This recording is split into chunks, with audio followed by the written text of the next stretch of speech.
നമസ്കാരം, ഞാൻ ബൈജു നായർ. നമ്മുടെ ചാനലിലേക്ക് സ്വാഗതം. നമ്മുടെ റോഡ് ട്രിപ്പ് തുടരുകയാണ്. ഫെയർ ഫ്യൂച്ചർ വെക്കേഷൻസ് നമ്മളെ കൊണ്ടുവന്നിരിക്കുന്നത് തായ്ലൻഡിലാണ്. തായ്ലൻഡിലൂടെ നമ്മൾ 10 ദിവസം വാഹനം ഓടിച്ച് കാണാനുള്ള പരിപാടിയുമായിട്ട് ഇന്നിപ്പോൾ 5-ാം ദിവസം നിൽക്കുന്നത് സുഖോത്തായ് എന്ന സ്ഥലത്താണ്. ഇന്നലെ വൈകിയാണ് ഇവിടെ വന്നത്. ഇന്നിവിടുന്ന് രാവിലെ പോവുകയുമാണ്. തിരിച്ചു വരുന്ന വഴി വീണ്ടും സുഖോത്തായിൽ ഒരു ദിവസം ഉണ്ട്. അതുകൊണ്ട് തന്നെ ഇന്നലെ രാത്രിയിൽ കാഴ്ചകളൊന്നും കാണാൻ പോയില്ല. ഇന്നലെ നമ്മൾ പോകുന്നത് തായ്ലൻഡിൻ്റെ കൾച്ചറൽ ക്യാപിറ്റൽ എന്നൊക്കെ വിളിക്കാവുന്ന ചിയാങ് മായിലേക്കാണ്. ചിയാങ് മായ് മനോഹരമായ സ്ഥലമാണ്. നമ്മൾ കാഞ്ചനപുരിയിൽ കണ്ടതുപോലെ കാടുകളും മലകളും ഒക്കെയുള്ള ഒരു മനോഹരമായ സ്ഥലം തന്നെയല്ല. അവിടെയാണ് തായ്ലൻഡിൻ്റെ ഹയസ്റ്റ് പോയിൻ്റ് ഉള്ളത്. അവിടെ വരെ വാഹനത്തിൽ എത്താമെന്നുള്ളതാണ് മറ്റൊരു പ്രത്യേകത. അവിടെ നിന്നുകൊണ്ട് നമുക്ക് ചുറ്റുമുള്ള മലനിരകളൊക്കെ കാണാം. ഈ സാംസ്കാരിക തലസ്ഥാനം എന്ന് പറയുമ്പോൾ പലതരത്തിലുള്ള ഇപ്പോൾ ഹാൻഡിക്രാഫ്റ്റ്സ് പോലുള്ള കാര്യങ്ങളൊക്കെ ഏറ്റവും അധികം നമുക്ക് വാങ്ങിക്കാൻ പറ്റുന്ന മാസ്കുകൾ, അങ്ങനെ പല കാര്യങ്ങളും വാങ്ങിക്കാൻ പറ്റുന്ന സ്ഥലവുമാണ് ചിയാങ് മായ്. ചിയാങ് മായിൽ നിന്ന് നമ്മൾ ചിയാങ് റായ് എന്ന മ്യാൻമാർ ബോർഡറിലേക്കാണ് പോവുക. അങ്ങനെ ഇന്നിപ്പോൾ 631 കിലോമീറ്റർ നീണ്ട യാത്രയാണ്. അതുകൊണ്ട് നമ്മൾ വളരെ നേരത്തെ ഇപ്പോൾ 6:45 രാവിലെ ആ സമയത്ത് തന്നെ ഇറങ്ങിയിരിക്കുകയാണ്. ബ്രേക്ക്ഫാസ്റ്റൊക്കെ നമ്മൾ ഇവിടുന്ന് പാക്ക് ചെയ്ത് കയ്യിലെടുത്തു, അതിനുവേണ്ടി സമയം കളയാതിരിക്കാൻ വേണ്ടി. അപ്പോൾ എല്ലാവരും റെഡിയായി എത്തിക്കൊണ്ടിരിക്കുന്നു. അപ്പോൾ നമുക്കിനി യാത്രയിലുള്ള കാഴ്ചകളിലേക്ക് പ്രവേശിക്കാം. എല്ലാവർക്കും ഒരിക്കൽ കൂടി സ്വാഗതം. ഇന്നപ്പോൾ ഒരു മഴ ദിവസമാണെന്ന് തോന്നുന്നു. രാവിലെ മഴ പെയ്തു തുടങ്ങിയിട്ടുണ്ട്. ഇന്ന് നമുക്ക് നല്ല ദൂരം ഓടാനുമുണ്ട്. 650 കിലോമീറ്ററോളം ഓടാനുണ്ട്.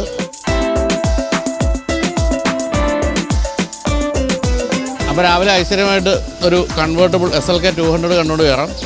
നല്ല ഭംഗിയുണ്ട്. വേറെ രസത്തെ ഇവിടുത്തെ റോഡുകളൊക്കെ ഗംഭീരമായതുകൊണ്ട് നമുക്ക് ഇത്തരം സാധനങ്ങളൊക്കെ ഓടിക്കാൻ രസമായിരിക്കും. ഇപ്പോൾ നമ്മുടെ കയ്യിലുണ്ട് ഒരു കൺവേർട്ടബിൾ. പക്ഷേ നമ്മൾ കൊച്ചിയിലെ റോഡിലൊക്കെ തിരക്ക് കാരണമൊന്നും കാലെടുത്തൊന്നും ഓടിക്കാൻ പോലും പറ്റില്ല. ഇത് നമുക്ക് തകർപ്പനായിട്ട് ഓടിച്ചു നടക്കാം. എന്തായാലും ഐശ്വര്യമായിട്ട് SLK കണ്ടുകൊണ്ട് നമ്മൾ പ്രവേശിക്കുകയാണ്. നമ്മുടെ ചേട്ടനെല്ലാം ക്ലീനൊക്കെ ചെയ്ത്, മെക്കാനിക്കാണെല്ലാം ക്ലീൻ ചെയ്തൊക്കെ ഭംഗിയാക്കുന്നു. പുള്ളി ഇന്നലെ ഇപ്പോൾ നമ്മളൊരു സ്ഥലത്ത് നിർത്തിയപ്പോഴത്തേക്ക് എല്ലാ വണ്ടികളുടെയും കാറ്റൊക്കെ ചെക്ക് ചെയ്തിട്ട് കാറ്റ് കുറവുള്ളതെല്ലാം എയറൊക്കെ ഫില്ല് ചെയ്ത് അങ്ങനെയൊക്കെ ചെയ്യും. അതിനായിട്ടാണ് നമ്മൾ അങ്ങനെ ഒരാളെ കൂടെ കൊണ്ടുവന്നിരിക്കുന്നത്. സത്യത്തിൽ ഇവിടെ ഇപ്പോൾ ഒരു മെക്കാനിക്ക് കൂടെ വരേണ്ട കാര്യമൊന്നുമില്ല. കാരണം നമ്മുടെ നാട്ടിലെ പോലെ എല്ലായിടത്തും ടയർ പഞ്ചർ ഒട്ടിക്കുന്ന സ്ഥലങ്ങളും എല്ലാം ഉണ്ട്. തന്നെ ഇതൊരു മൊത്തത്തിലൊരു സിറ്റി എന്ന് പറയാം. അല്ലാതെ വലിയ ഗ്രാമപ്രദേശങ്ങളാണെങ്കിൽ പോലും വെൽ ഡെവലപ്ഡ് എന്നാണ് പറയേണ്ടത്. അപ്പോൾ അതുകൊണ്ട് അങ്ങനെയുള്ള ആവശ്യമില്ല. എങ്കിലും നമ്മൾ എന്തെങ്കിലും ആവശ്യം, നമ്മുടെ ഫസ്റ്റ് ട്രിപ്പ് ആയതുകൊണ്ട് എന്തെങ്കിലും ആവശ്യമുണ്ടെങ്കിൽ ഇരിക്കട്ടെ ഒരു മെക്കാനിക്ക് എന്ന് വിചാരിക്കുമായിരുന്നു. അപ്പോൾ എന്തായാലും യാത്ര തുടങ്ങാം.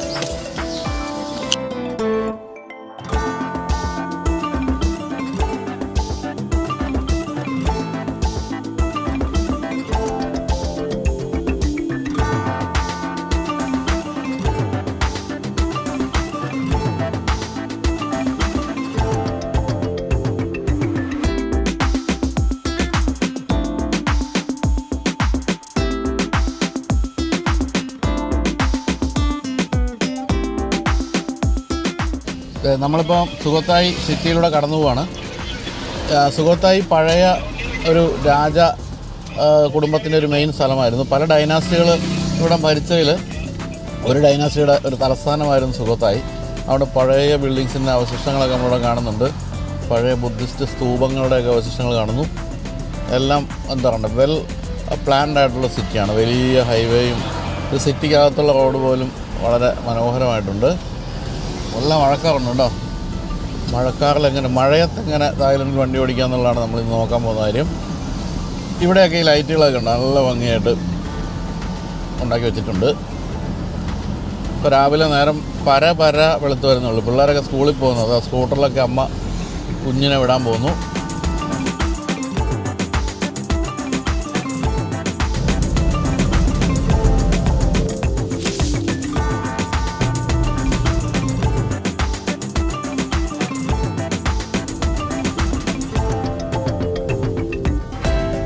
നമ്മളിപ്പോൾ ഇതുവരെ സഞ്ചരിച്ചതിൽ ഏറ്റവും രസമുള്ളൊരു റൂട്ടിൽ കൂടെ ഇപ്പോൾ പോകുന്നത്.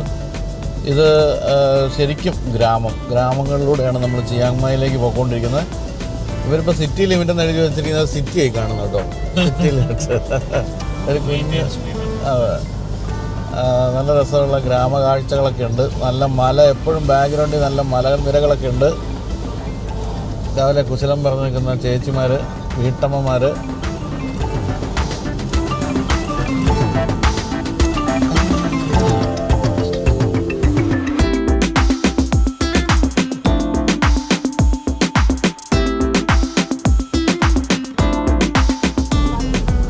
നമ്മുടെ വയനാട്ടിലൊക്കെ പോലെ ഏറുമാടമൊക്കെ ഉണ്ടോ? നടുക്ക് പാടത്തിൻ്റെ നടുക്ക് ഏറുമാടം പോലെയൊക്കെ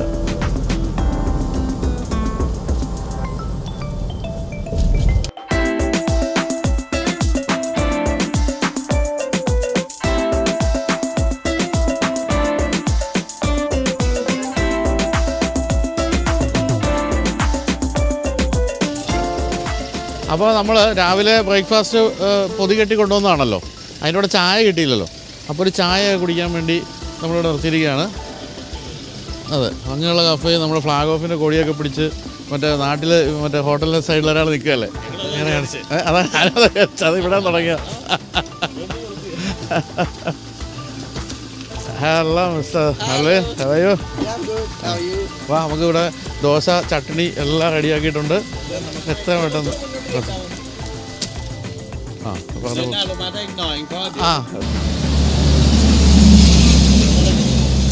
ആടണോ? നല്ല മണം വരുന്നുണ്ട് കേട്ടോ, അടിപൊളി ഹോട്ടല്.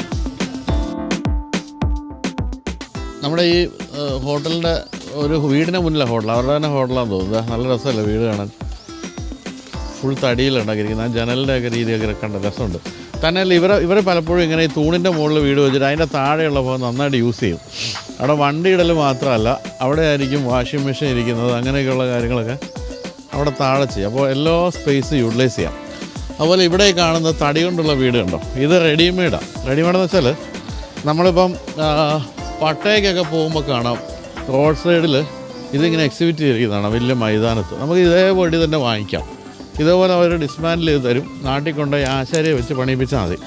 നമ്മുടെ സുഹൃത്ത് കോഴിക്കോടുള്ള ജയൻ ബിലാത്തിക്കുളം എന്ന് പറയുന്ന ഇൻറ്റീരിയർ ഡിസൈനർ ജയന് ഞാനിവിടെ ആദ്യമായിട്ട് ബാലി പോയപ്പോൾ ജയൻ ഇത് ബാലി കണ്ടിട്ട് അത് വരുത്തിച്ചിട്ട് കോഴിക്കോട് ജയൻ്റെ ഒരു കായലിലെ സൈഡിലുള്ള ഗസ്റ്റ് ഹൗസിൽ അത് ഫിറ്റ് ചെയ്തിട്ടുണ്ട് ഈ വീട് ഇതുപോലെ. ഞാൻ അന്ന്, അതായത് എനിക്ക് തോന്നുന്നൊരു 10 വർഷം മുമ്പ് ഇതിനെപ്പറ്റി അന്വേഷിച്ചപ്പോൾ അന്ന് എൻ്റെ അടുത്ത് അവർ പറഞ്ഞത് നമ്മുടെ ഇന്ത്യൻ രൂപയുടെ 4 ലക്ഷം രൂപയ്ക്ക് ഈക്വലായിട്ടുള്ള രൂപയാണ് 2 ബെഡ്റൂം ഇത്തരത്തിലുള്ള തടി കൊണ്ടുള്ള വീടിന് പറഞ്ഞത്. ഇപ്പോൾ അതിനേക്കാളൊക്കെ വില കൂടി കാണും, പക്ഷേ നല്ല രസമായിട്ടിരുന്നുള്ളൂ. നമ്മുടെ നാട്ടിൽ പക്ഷേ മഴയും അതുപോലെ ഈ പ്രാണി ശല്യമൊക്കെ ഉണ്ടെങ്കിൽ ഒരു പക്ഷേ അധികം ലാസ്റ്റ് ചെയ്യില്ല, പെട്ടെന്ന് ലാസ്റ്റ് ചെയ്യുമായിരിക്കും. എന്തായാലും രസമുള്ളൊരു സെറ്റപ്പിലേക്ക് നമ്മൾ രാവിലെ വന്നിരിക്കുന്നത്. നമ്മുടെ കൂടെ കല്യാണം കഴിക്കാത്ത 2-3 പേരുണ്ട്. അതിലൊന്ന് ക്യാമറ പിടിച്ചുകൊണ്ടിരിക്കുന്നത് ശ്യാം തന്നെയാണ്. പിന്നെ കല്യാണം കഴിക്കാത്തൊരു യുവാവാണ്, മിടുക്കനാണ്, നല്ല സ്വഭാവ ഗുണമുള്ള പയ്യനാണ്. രാവിലെ കണ്ടോ എന്താ ഒതുങ്ങിയിരുന്ന ആഹാരമൊക്കെ കഴിക്കുന്നു, പിന്നെ നല്ല ജോലിയൊക്കെ ഉണ്ട്. അപ്പം നമ്മൾ കല്യാണാലോചന ക്ഷണിക്കുന്നുണ്ട്. ഞാനിത് കണ്ടുകൊണ്ടിരിക്കുന്ന യുവതികൾ ആരെങ്കിലും ഉണ്ടെങ്കിൽ നമുക്ക് മറ്റേ ആൽവിൻ എന്നാണ് പേര്, നല്ല പയ്യൻ. നമ്മൾ ഇന്നലെയൊക്കെ നൈറ്റ് ക്ലബ്ബിലൊക്കെ പോയപ്പോഴൊക്കെ നല്ല പെരുമാറ്റവും ഒക്കെയായിരുന്നു, നല്ല ഒരു അലമ്പും ഉണ്ടാക്കിയില്ല, അങ്ങനെയുള്ള പയ്യനാണ്. അപ്പോൾ എവിടെയാണ് സ്ഥലം, എവിടെയായിരുന്നു? അതെ, പനമ്പള്ളിയാറിലാണ് കേട്ടോ. നമ്മൾ കൊച്ചിയിൽ ഉള്ള പെൺകുട്ടികൾക്ക് മുൻഗണനയുണ്ട്. അല്ല കോട്ടയം കേട്ടോ, കോട്ടയത്താണ്. കോട്ടയമാണ്, വേണ്ട നോക്കണ്ട, വിട്ടേക്ക്, ഞാൻ തിരിച്ചെടുത്തു. പിന്നെ വേറെ ആരും ഡിസ്ക്ലെയിമർ ഉണ്ട് കേട്ടോ. ഈ യുവാനെ കല്യാണം കഴിഞ്ഞിട്ട് ഉണ്ടാകുന്ന സംഭവവികാസങ്ങൾക്ക് ബൈജു എന്നവരുടെ ചാനൽ ഉത്തരവാദികളായിരിക്കുന്നതല്ല എന്നോട് പറഞ്ഞുകൊണ്ട് അവസാനിപ്പിക്കുകയാണ്. അപ്പം ഓംലെറ്റ് വന്ന സമയത്ത് വീഡിയോ എടുക്കാൻ പറ്റിയില്ല, വിശന്നുകൊണ്ട് പെട്ടെന്ന് കഴിച്ചു തീർത്തു. ഇതാ നല്ല ഗംഭീര ഓംലെറ്റ്. എനിക്ക് തോന്നുന്നു 2-3 മുട്ടയുണ്ടെന്ന് തോന്നുന്നു, അല്ലേ ചമേ? 2-3 മുട്ടയുണ്ട്. അതിൻ്റെ അകത്ത് എന്തോ അഡീഷണൽ സാധനം ഒക്കെ അകത്തൊക്കെ കയറ്റി വെച്ചിട്ടുണ്ട്. ചിക്കനാണെന്ന് തോന്നുന്നു. എന്തായാലും ഒരു നേരത്തെ ഫുഡാണ്, കറക്റ്റായിട്ട് ഒരു കുഴപ്പമില്ല.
നമ്മളിപ്പം ചിയാങ്മായിലേക്കുള്ള യാത്രയിൽ ഇപ്പോൾ സാമാന്യം നല്ലൊരു ഫോറസ്റ്റിൽ കൂടെ പോയിക്കൊണ്ടിരിക്കുകയാണ്. ഫോറസ്റ്റ് മാത്രമല്ല, നല്ല വളവുകളൊക്കെയുള്ള റോഡാണ്. പക്ഷേ നല്ല റോഡ് സൈൻസും അതുപോലെ കിടിലൻ റോഡുമാണ്, നല്ല രസമുണ്ട് വഴി ഓടിക്കാൻ. അതുപോലെ നമ്മൾ ആ മുന്നിലൊക്കെ പോകുന്ന വണ്ടികൾ എത്രത്തോളം കൺട്രോൾഡായിട്ട് ഓടിച്ചു പോകുന്നത് ഇവിടെ കാണാം. ഒരു ബഹളവും ഇല്ല, ഹോണടിയില്ല, വളരെ സൂക്ഷിച്ച് വളമൊക്കെ തിരിച്ച് നമുക്ക് പരിചിതമല്ലാത്ത രീതിയിലുള്ള ഡ്രൈവിംഗാണ് ഇവിടുത്തുകാർ ചെയ്തുകൊണ്ടിരിക്കുന്നത്.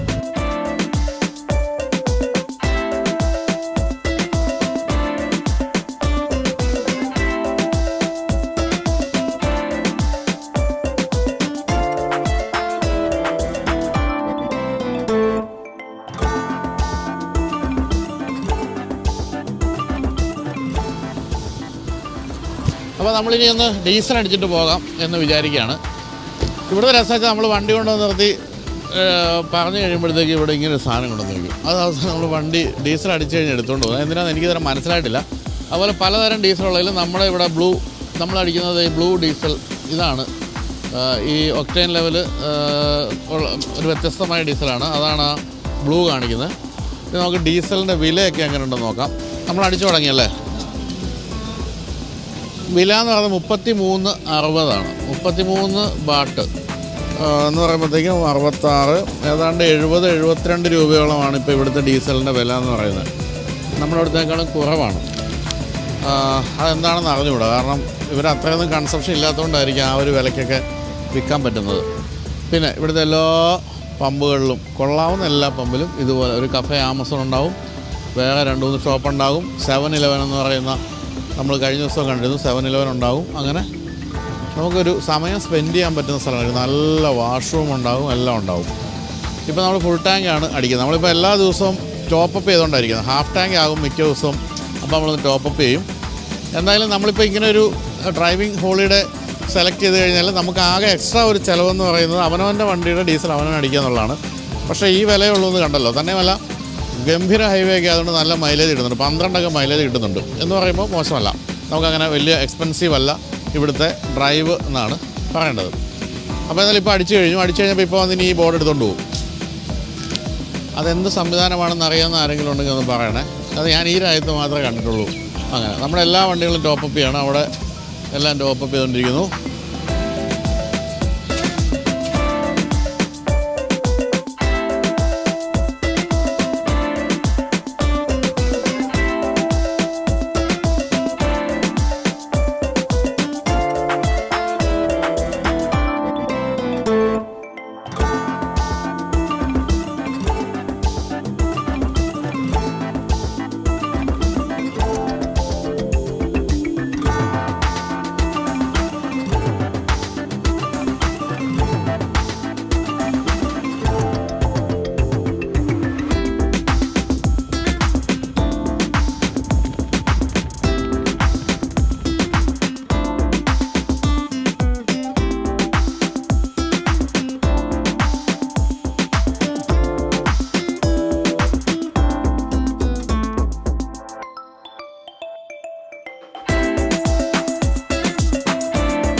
നമ്മളിത് ദോയ് ഇന്റർനാഷണൽ നാഷണൽ പാർക്കിലേക്ക് പോകുന്ന വഴിക്ക് നല്ല രസമുള്ള 2 ശില്പങ്ങളുണ്ട്. നമ്മുടെ നാട്ടിലെ അമ്പലങ്ങളിലൊക്കെ കാണുന്ന പോലെ ദ്വാരപാലകർ എന്ന് പറയുന്ന സംഭവം ഏതാണ്ട് അതേ രൂപം. നമ്മുടെ അവിടെയൊക്കെ സിംഹത്തിനല്ല വയ്ക്കുന്നത്.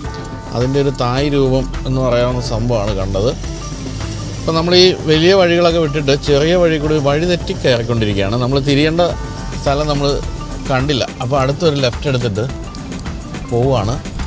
നമ്മൾ 2 മണിക്കാണ് നാഷണൽ പാർക്കിൽ എത്തുമെന്ന് കാണിക്കുന്നത്. ഇപ്പോൾ സമയം 12:30 പക്ഷേ ഇങ്ങനെയുള്ള വഴി കൂടെ പോകാൻ രസമാണ്. ശരിക്കും ഗ്രാമങ്ങളും വീടുകളൊക്കെ കണ്ടിങ്ങനെ പോകാം.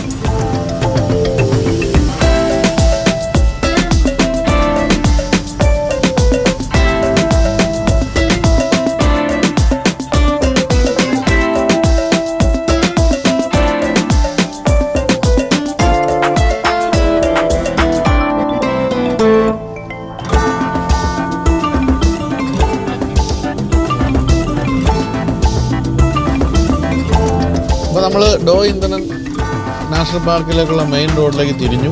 നമ്മുടെ കൂടെയുള്ളവർ നമ്മൾ വഴിതെറ്റിപ്പോയതുകൊണ്ട് ലേറ്റ് ആയത്. അവരൊക്കെ മുന്നിൽ എത്തിക്കാണമെന്നാണ് നമ്മൾ വിചാരിക്കുന്നത്. ഇനി അങ്ങോട്ട് മനോഹരമായ വഴിയാണ്. വെറും 47 കിലോമീറ്ററേ ഉള്ളൂ നമ്മുടെ മെയിൻ സ്ഥലത്തേക്ക്. ഇനി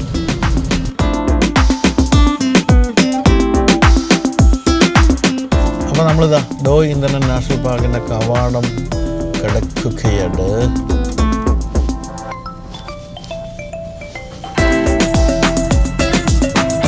Check ticket at second checkpoint.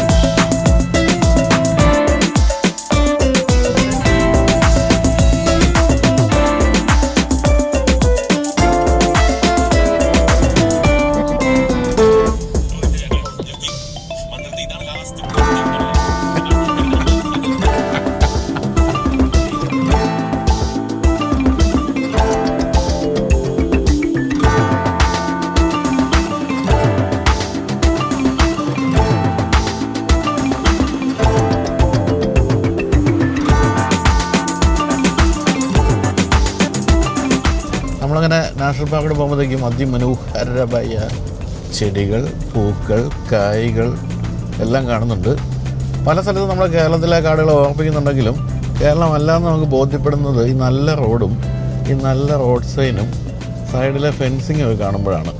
ഞാനിവിടെ 3-4 പ്രാവശ്യം വന്നിട്ടുണ്ട്. എനിക്ക് തായ്ലൻഡിൽ ഏറ്റവും ഇഷ്ടപ്പെട്ട ഒരു സ്ഥലമാണിത്. സാധാരണ ഇതിൽ നമുക്കൊരു രാജ്യത്തെ ഏറ്റവും ഹയസ്റ്റ് പോയിന്റ് വരെ നമ്മൾ മല കയറി പോകാൻ പറ്റുമെന്നല്ലാതെ വണ്ടി ഓടിച്ചെത്താൻ അങ്ങനെ ഇതുവരെ കണ്ടിട്ടില്ല. പക്ഷേ ഇവിടുത്തെ ഏറ്റവും വലിയ പ്രത്യേകത ഉയരം കൂടിയ സ്ഥലം വരെ വണ്ടി എത്തുന്നുള്ളതാണ്. അപ്പോൾ ഹയസ്റ്റ് പോയിന്റ് ഇൻ തായ്ലൻഡ് എന്നൊക്കെ എഴുതി വെച്ചിരിക്കുന്ന ബോർഡിൻ്റെ മുന്നിൽ നമുക്ക് വണ്ടിയിട്ട് പടമൊക്കെ എടുക്കാം. അത് മറ്റൊരു രാജ്യത്ത് ഞാൻ അങ്ങനെ കണ്ടിട്ടില്ല. ഇപ്പോൾ കേരളത്തിലെ കാര്യം തന്നെ നോക്കുകയാണെങ്കിൽ ആനമുടിയാണല്ലോ നമ്മുടെ ഹയസ്റ്റ് പീക്ക്. അതിൻ്റെ മുകളിലേക്ക് നടന്നാലും കയറാൻ വയ്യാത്ത അവസ്ഥയായി, അത്രയ്ക്ക് ഹൈറ്റാണ്. അങ്ങനെയുള്ളപ്പോൾ ഇവിടെ നമുക്ക് മുകളിൽ വരെ വണ്ടിയിലെത്താം.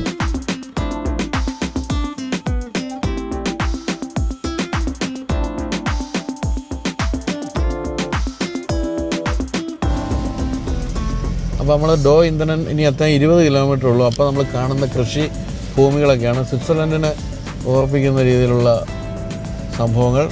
രസമായിട്ടുണ്ട്. ഇതാണ് ഞാൻ പറഞ്ഞില്ലേ, രാജാവ് രാജ്ഞിക്കും വേണ്ടി നിർമ്മിച്ചു കൊടുത്ത 2 അമ്പലങ്ങൾ കണ്ടോ, അതാണ് ആ ഗാർഡൻ.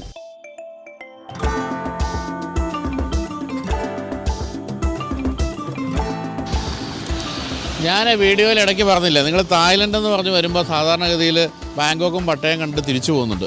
പക്ഷേ അങ്ങനെയല്ല. ഇപ്പോൾ കണ്ടോ, ഇത്രയും മനോഹരമായൊരു സ്ഥലം നിങ്ങൾ തായ്ലൻഡിൽ അതുപോലെ ചെറിയ ലൊക്കേഷൻസ് മാത്രം പോകുന്നതിൽ ഒരിക്കലും കാണില്ല. കണ്ടോ എന്തൊരു സുന്ദരമായ സ്ഥലമാണെന്ന് നോക്കിയേ. അതിൻ്റെ ബാക്ക്ഗ്രൗണ്ടിൽ മലയുടെ മുകളിൽ മിസ്റ്റ് അങ്ങനെ നിൽക്കുന്നുണ്ടോ. ഇതാണ് ഡോയ് ഇന്ധനം നാഷണൽ പാർക്കിൻ്റെ ഒരു മെയിൻ എൻട്രൻസ് എന്ന് പറയുന്ന സ്ഥലം. അപ്പോൾ ഇവിടെ ഒരു നല്ല റെസ്റ്റോറൻ്റ് ഉണ്ട്. നമ്മളിപ്പോൾ ഇവിടുന്ന് കഴിച്ചിട്ട് പോകാൻ വേണ്ടി ആണ് ഇവിടെ നിർത്തിയത്. ഞാൻ പലതവണ ഇവിടെ വന്നിട്ടുണ്ട്, അതുകൊണ്ട് എനിക്ക് ഈ റെസ്റ്റോറൻറ്റും അറിയാമായിരുന്നു. അപ്പോൾ ഞാനാണ് സജസ്റ്റ് നമുക്ക് ഇവിടുന്ന് കഴിച്ചിട്ട് പോകാമെന്ന്. ഇവിടെ ഇപ്പോൾ നമ്മുടെ കൂടെയുള്ള മറ്റാരും എത്തിയിട്ടില്ല, നമ്മൾ മാത്രമേ എത്തിയിട്ടുള്ളൂ. ഓരോരുത്തരായിട്ട് വന്നു തുടങ്ങിയിട്ടുണ്ട്. അപ്പോൾ ഇവിടെ നിന്ന് ഇനി മുന്നോട്ട് പോകുമ്പോഴാണ് നമുക്ക് പ്രധാനപ്പെട്ട 2 കാര്യങ്ങളുണ്ട്. ഒന്ന്, ഇവിടുത്തെ രാജാവിൻ്റെ രാജ്ഞിയുടെയും എന്താ പറയുക അവരോടുള്ള ഒരു ആദരസൂചകമായിട്ട് ജനങ്ങൾ നിർമ്മിച്ചു കൊടുത്ത 2 പഗോഡകളുണ്ട്. അതുകൂടാതെ ഹയസ്റ്റ് പോയിൻറ്റും. ഇത് രണ്ടുമാണ് ഇവിടെ നിന്ന് നമ്മൾ മുന്നോട്ട് പോകുമ്പോൾ ഉള്ളത്. അവിടെ കൊണ്ട് അവസാനിക്കുകയാണ്, തായ്ലൻഡ് അവസാനിക്കുകയാണെന്ന് പറയാം. കാരണം അത് പീക്കിലെത്തും നമ്മൾ. ഇവിടെ നല്ല കൂൾ കാലാവസ്ഥ. എനിക്കതൊരു 20 കാണുള്ളൂ അല്ലേ വിനാശേ? ഒരു 20 ഡിഗ്രിയൊക്കെ കാണുള്ളൂ. ഈ ഒരു വെയിലുമില്ല, ഒന്നുമില്ല, നട്ടുച്ചയ്ക്കാണ്. 1:30 കൂളായിട്ട് നമ്മളിവിടെ നിൽക്കുകയാണ്. അത്രയും മനോഹരമായ ക്ലൈമറ്റാണ്. പിന്നെ നമ്മൾ കാണേണ്ടത് ഇവിടുത്തെ വൃത്തിയാണ്. ഒരു കടലാസ് കഷ്ണം കണ്ടുപിടിക്കുന്നവർക്ക് നമ്മൾ അവാർഡ് കൊടുക്കാം. ഒരു തരത്തിലുള്ള എന്താ പറയുക മാലിന്യങ്ങളുമില്ല. ഒരു കാടൊക്കെ എങ്ങനെയാണ് സൂക്ഷിക്കേണ്ടതെന്നുള്ളത് നമ്മൾ കണ്ടുപഠിക്കണം. ഇപ്പം നമ്മുടെ നാട്ടിൽ ഫോറസ്റ്റുകാർ നമ്മളോട് ശത്രുക്കളെ പോലെ പെരുമാറും. നമ്മളവിടെ കയറ്റുക പോലില്ല. ഇവിടെ എല്ലാവരും കയറാൻ അനുവദിക്കുന്നുണ്ട്. പക്ഷേ ഒരിക്കലും ഇവിടെ മാലിന്യങ്ങളൊന്നും ഇടാതെ ജനങ്ങൾ സംരക്ഷിക്കുന്നുണ്ട്. അപ്പോൾ ഇനി എല്ലാവരും വന്നിട്ട് നമുക്ക് ആഹാരം കഴിച്ചതിന് ശേഷം ഹയസ്റ്റ് പീക്കിലേക്ക് പോകാം. അതുവരെ കുറച്ച് കാഴ്ചകളൊക്കെ ഇവിടെ കാണുക. എവിടെ നോക്കിയാലും രാജാവ് ഉണ്ടാകും. ഇതാണ് പുതിയ രാജാവ്, അതായത് പഴയ രാജാവിൻ്റെ മകൻ, രാജാവിൻ്റെ മകൻ എന്ന് പറയുന്നതാണ് ഇദ്ദേഹം. അപ്പോൾ ഇദ്ദേഹമാണ് ഇപ്പോൾ ഇവിടുത്തെ രാജാവ്. അവരോടുള്ള സ്നേഹവും നമ്മൾ കാണണം. അവിടെ കണ്ടില്ലേ, എവിടെ നോക്കിയാലും അദ്ദേഹത്തിൻ്റെ പടമൊക്കെ വെച്ച് മാലയൊക്കെ ഇട്ട് അങ്ങനെ നോക്കിയാൽ.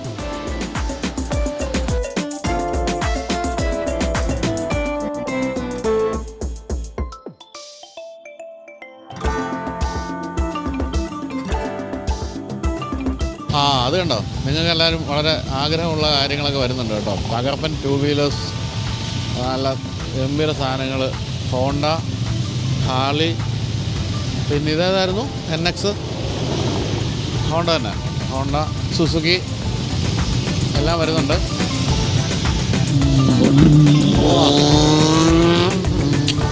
സൗണ്ടല്ലേ, ഒന്ന് മാറിയുന്നു വെച്ചോട്ടെ. അപ്പോൾ ഇന്നത്തെ ഫുഡ് ഉച്ചക്കത്തെ നമ്മൾ പതിപോലെ seafood fried rice, chicken with garlic and pepper. ഇതൊരു കിഡിലം മീൻ മൊത്തത്തിൽ വറുത്തുകൊണ്ടെന്ന് വെച്ചിട്ടുണ്ട്. ഇത് ഓർഡർ ചെയ്ത ആളെ കാണാത്തതുകൊണ്ട് ഞങ്ങളൊക്കെ സൈഡിൽ നിന്ന് മാന്തിക്കൊണ്ടിരിക്കുകയാണ്. ആൾ പെട്ടെന്ന് വന്നില്ലേ ഞങ്ങൾ കഴിച്ചു തീർക്കും. കൊള്ളാണോ? ഫിഷ് അടിപൊളി. മുള്ളു മാത്രമേ കിട്ടുന്നുള്ളൂ. നമ്മൾ ഉച്ചയ്ക്ക് ആഹാരമൊക്കെ കഴിച്ച് കഴിഞ്ഞപ്പോഴത്തേക്കും ഇവിടുത്തെ ടെമ്പറേച്ചർ നന്നായിട്ട് ഡൗൺ ആയി. കണ്ടോ, 18.3 ആയി. കാട്, മഞ്ഞ്, തണുപ്പ് എല്ലാം കൂടെ അതിസുന്ദരമായ ഒരു വല്ലാത്ത അനുഭൂതിയാണ് കേട്ടോ ഇവിടെ വരുമ്പോൾ. 18.3 ഇപ്പോൾ. നമ്മൾ കഴിച്ച റെസ്റ്റോറൻറ്റിൽ തന്നെ എല്ലാ ബൈക്കേഴ്സും ഉണ്ട്. എല്ലാവരും അവിടെ ആഹാരം കഴിച്ചുകൊണ്ടിരിക്കുന്നു. ഇവിടെയൊക്കെ ബൈക്ക് ഓടിക്കുക എന്ന് പറഞ്ഞൊരു ഹരമായിരിക്കും. നമ്മുടെ നാട്ടിലെ പോലെ ബൈക്കേഴ്സിനെ കഷ്ടപ്പെടുത്തുന്ന റോഡുകളും ട്രാഫിക് സെൻസും ഒന്നും അല്ലല്ലോ ഇവിടെ ഉള്ളത്. അപ്പോൾ നമ്മൾ ശാപ്പാടൊക്കെ അടിച്ചിട്ട് അവിടെ നിന്ന് ഇറങ്ങി തായ്ലൻഡിൻ്റെ ഏറ്റവും മുകളിലത്തെ സ്പോട്ടിലേക്ക് പോവുകയാണ്. ഇവിടെ എത്താറാകുമ്പോൾ ഇനി ഒരു 10 കിലോമീറ്റർ ബാക്കിയുണ്ട്. അപ്പോൾ ഇതാ മിസ്റ്റ്, ചെറിയ മഴയുണ്ടായിരുന്നതുകൊണ്ട് മിസ്റ്റ് പെട്ടെന്ന് അങ്ങ് വ്യാപിച്ചു. ഇനി മുകളിലേക്ക് ചെല്ലുമ്പോൾ ഞാൻ ഒരിക്കലും ഇവിടെ വരുമ്പോൾ പരസ്പരം കാണാൻ പറ്റാത്ത രീതിയിലുള്ള മിസ്റ്റായിരുന്നു ഏറ്റവും മുകളിൽ. ഇന്നെന്താണ് അവസ്ഥ? ഇന്ന് ഏകദേശം ആ അവസ്ഥയാകാനുള്ള സാധ്യതയുണ്ട്. എന്തായാലും ഇനി 10 കിലോമീറ്റർ കൂടി പോകണം.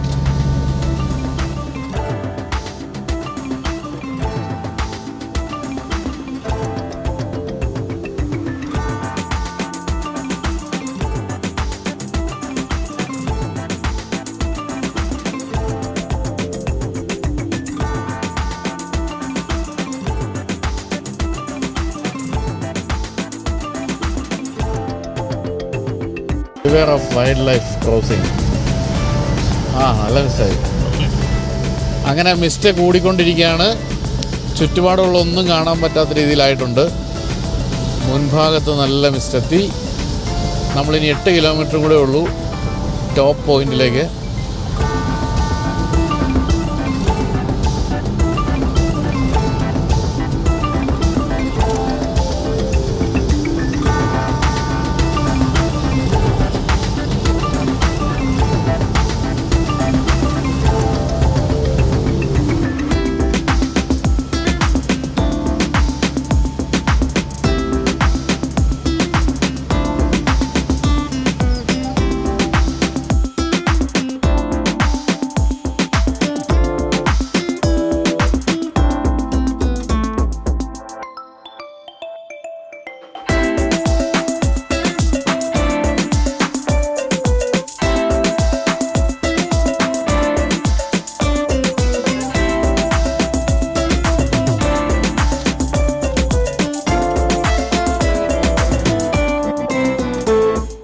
ഇപ്പോൾ നമ്മൾ 2157 മീറ്റേഴ്സ് എബോവ് സീ ലെവലാണ്.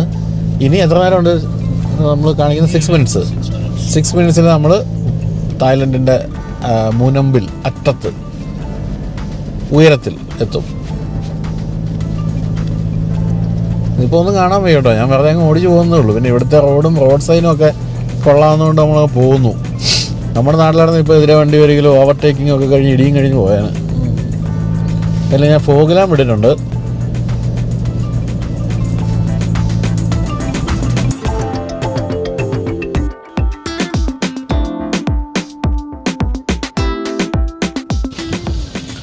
അങ്ങനെ നമ്മൾ തായ്ലൻഡിൻ്റെ നെറുകയിലെത്തിയിരിക്കുകയാണ്. ഇതിൻ്റെ അപ്പുറത്തേക്ക് ഇനി തായ്ലൻഡിൽ കയറ്റമില്ല.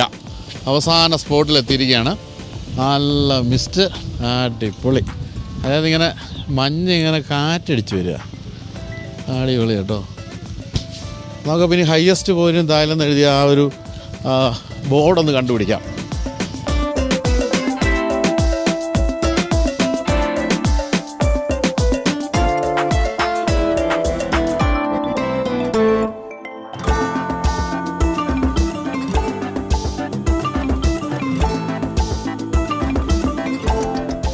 അങ്ങനെ ഇനിയിപ്പം തണുപ്പ് നുണ പറയുന്നതെന്ന് വിചാരിക്കരുത്. എഴുതി വെച്ചിരിക്കുന്നു 11 ഡിഗ്രി സെൽഷ്യസ് എന്ന് എഴുതിയിട്ടുണ്ട്. 13 ആയിരുന്നത് ഇപ്പോൾ 11 വീണ്ടും ഡ്രോപ്പായി. നല്ല തണുപ്പുണ്ട് കേട്ടോ. താങ്കൾക്ക് എന്ത് തോന്നുന്നു ഈ ഒരു തണുപ്പിനെ കുറിച്ച്? ഈ തണുപ്പ് എനിക്ക് വളരെ ഇഷ്ടമാണ്. ഞാൻ തണുപ്പിൻ്റെ ആളാണ്. അതുകൊണ്ട് എനിക്ക് തണുപ്പ് വളരെ ഇഷ്ടമാണ്. ഇതുപോലെയുള്ള തണുപ്പുകൾ കേരളത്തിൽ ഉണ്ടാകട്ടെ എന്ന് എൻ്റെ പേരിലും പാമ്പാടി ഗ്രാമപഞ്ചായത്തിൻ്റെ പേരിലും ഞാൻ ആശംസിക്കുകയാണ്.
അപ്പോൾ നമ്മളിത് ചിയാങ് മായ് സിറ്റിയിലേക്ക് എത്തുകയാണ്. ഇനി നമ്മുടെ ഹോട്ടലിലേക്ക് ഇനി 2.3 കിലോമീറ്ററേ ഉള്ളൂ, 11 മിനിറ്റ്.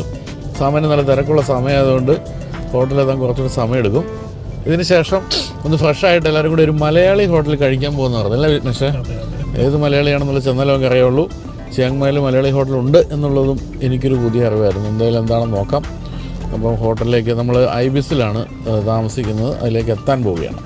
എന്തായാലും ഈ ലോകത്തിലെ ഏറ്റവും സ്ട്രോങ് വണ്ടികളൊന്നും നിർമ്മിക്കുന്നത് മിത്സുബിഷിയാണെന്ന് ഉറപ്പ്. അതേ നോക്കി, മിത്സുബിഷിയുടെ ഒരു സെഡാൻ ഇടിച്ച് അകത്ത് കയറി എന്നിട്ടും അത് താഴെ വീണിട്ടില്ല എന്നുള്ളതാണ് സ്റ്റൈലായിട്ടാണ്. രസമായിട്ടുണ്ട്. ഇടിച്ചു, നല്ല ഇടിയായിരുന്നു. പക്ഷെ വേറെ ഒരു സ്ഥലത്തും ഒരു വർഷവും സംഭവിച്ചില്ല. അതൊന്നും താഴെ പോയിട്ട് പോലും ഇല്ല. ക്ലീനായിട്ട് അങ്ങനെ ഇരിക്കുകയാണ്.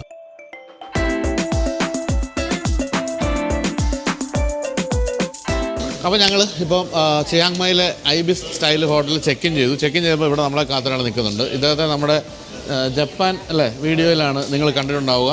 ജപ്പാൻ, കൊറിയ, ഓസ്ട്രേലിയ, ന്യൂസിലൻഡ്, പിന്നെ അമേരിക്ക, പിന്നെ US, പിന്നെ ജപ്പാൻ, കൊറിയ, അങ്ങനെ പല വീഡിയോയിലും സ്റ്റാൻലി പ്രത്യക്ഷപ്പെട്ടിരുന്നു. സ്റ്റാൻലി US-ലാണ് ബേസ്ഡ്. നിങ്ങൾക്ക് ഓർമ്മയുണ്ടാവും മുഖം. അപ്പോൾ 4 ദിവസം വൈകിയാണെങ്കിൽ നമ്മോടൊപ്പം ചേരാൻ വേണ്ടി ഇപ്പം സ്റ്റാൻലി അമേരിക്കയിൽ നിന്നും പറന്നു വന്നിരിക്കുകയാണ്. അപ്പോൾ ഇനിയുള്ള ദിവസങ്ങളിൽ സ്റ്റാൻലി നമ്മളോട് കാണും. അപ്പോൾ നമ്മൾ പൊളിക്കല്ലേ? ഞങ്ങളുടെ 4 ദിവസം പൊളി കഴിഞ്ഞു. ഇനിയുള്ള 5-6 ദിവസം നിങ്ങൾ പൊളിക്കാം. പോരെ?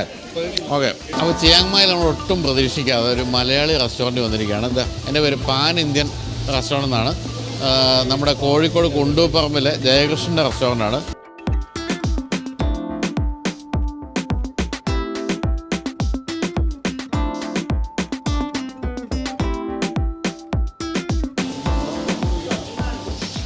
അപ്പോൾ നമ്മൾ സത്യത്തിൽ നാട്ടിൽ നിന്ന് വന്നിട്ട് 4-5 ദിവസം ആയുള്ളെങ്കിലും കേരള ഫുഡ് മിസ് ചെയ്യുന്നുണ്ടായിരുന്നു എന്ന് നമ്മൾ മനസ്സിലാക്കിയത് ഇപ്പോൾ ഇവിടുന്ന് കഴിച്ചപ്പോഴാണ്. അതെ, കണ്ടില്ലേ?